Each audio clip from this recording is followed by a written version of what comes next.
Now let us take the midpoint theorem. Midpoint theorem, an extension of this midpoint theorem is basic proportionality theorem in class 10th. What is this midpoint theorem? Say first of all take mathematical statement. Midpoint in triangle. This is a line drawn parallel to one of the side of triangle. It is parallel to the third side and it is half of third side. So this midpoint theorem consists of two parts. In triangle ABC,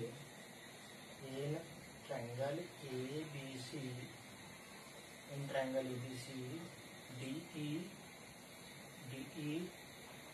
parallel to BC and DE is equal to half of BC. D is half of BC. Means if D and E are the midpoints of these two sides of triangle, then this DE is parallel to BC and D is half of BC. These are two things provided that when or if this is possible, if D and E are the midpoints of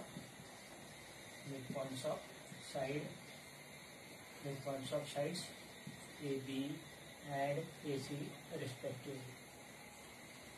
AC respectively. What midpoint theorem say? If in a triangle we taken midpoint of two sides of triangle, then the line segment this DE formed by midpoint of two sides of triangle is parallel to third side and half of third side. So it consists of two parts, first part and second part. Now let us take midpoint theorem. Midpoint, what is statement of midpoint theorem? Line segment formed by joining midpoint of two sides of triangle. Line segment, this AB has got midpoint D and E is midpoint of AC. Then line segment formed by joining midpoint of two sides of triangle. This DE is parallel to third side and it is half of third side. So midpoint theorem consists of two parts. What is midpoint theorem say? Line segment formed by joining midpoint of two sides of triangle.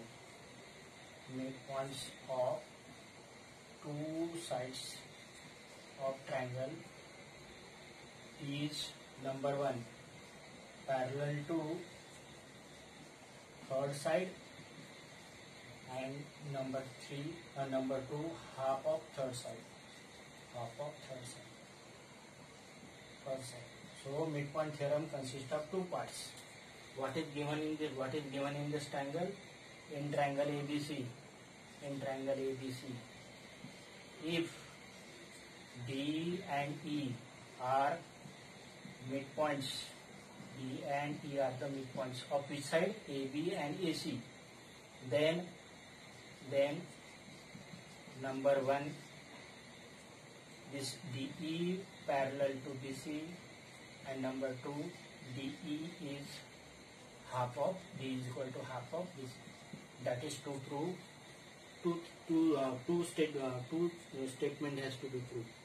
So line segment formed by joining midpoint of two sides of triangle is parallel to third side. These are two sides. Then the D parallel to third side and D is half of third side. Now in this triangle ABC, these are D and E are the midpoints of side AB and AE respectively. Means this AD equal to AE. What is given? In triangle ABC, what is given? Number 1, what is given? This D is midpoint of BC, means AD equal to BD. This is what is given. And second thing is given, this AE equal to EC. These two things are given. What is to prove? To prove DE parallel to BC. D is parallel to BC. And second part, to prove D is half of BC. First of all, let us prove first part, that is D parallel to BC. For that, what we do? we do construction. What we construct? We do construction that we produce DE and draw a line parallel to AB through C and intersect each other at F. What we do? We construct a line parallel to AB through C and DE produce intersect each other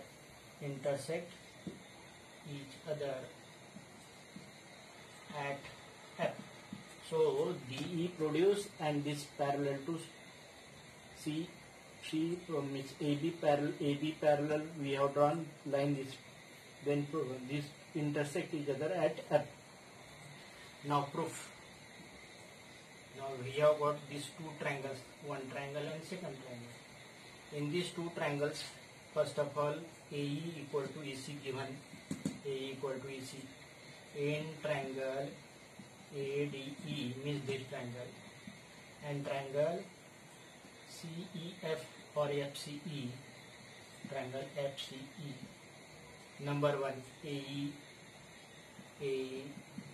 equal to EC, AE equal to EC. Reason given. Why it is given? Because E is midpoint of AC. Number two, these are two vertically opposite angle. These are two vertically opposite angle means angle AED equal to angle CEF. This is number two. Reason vertically opposite angles. And third, this line and this line parallel means this angle and this angle are equal, alternate angle. These are two parallel lines. AB, that is AB means AD parallel to CF implies this angle. Which angle? Angle ADE. That is equal to angle ADE means this angle, that is equal to angle CFE. Number three, and reason alternate interior angles. And with these three conditions, which three conditions? This is first condition, that these two lines are these two segments are equal. These are vertically opposite angles. And third is this angle equal to this angle, alternate interior angles. With these three conditions, from equation 1, 2 and 3, from equations 1, 2 and 3, by SAS condition, by AAS criteria, AAS condition, triangle which triangle? ADE, triangle ADE congruent to triangle CFE, triangle CFE. And if these two triangles are congruent, definitely what happen? If these two triangles are congruent, then what happen? Remaining parts are also equal. Remaining parts means just you know that this angle and this angle equal. Similarly, this angle and this angle also equal. Next is this CF and AD also equal. Implies CF equal to AD. Let us say this number one. CF equal to AD, number one.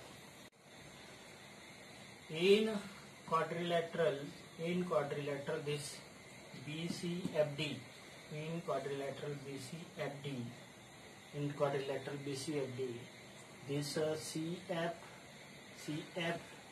equal to AD and AD equal to BC, AD equal to BD means CF equal to AD. This CF equal to AD and AD equal to BD means CF equal to BD. what say this CF equal to AD and CF equal to AD and AD equal to BD. AD equal to BD. This is number B because D is midpoint of AB. Implies this A and B implies this CF equal to BD. CF equal to BD. Let us say this equation number C. But you know that CF parallel to BD, CF parallel to AB is CF, and we also know that CF parallel to BD, CF parallel to BD. Now in this quadrilateral BCFD, one of the pair of opposite side is parallel as well as equal. This side parallel and equal. So if in quadrilateral one of the pair of opposite side parallel as well as equal, so this equation number C and D implies quadrilateral BCFD is parallelogram, and BCFD is parallelogram. It implies this DE parallel to BC. DF parallel to BC means DE parallel to BC, implies DF, that is DE parallel to BC, opposite sides of parallelogram.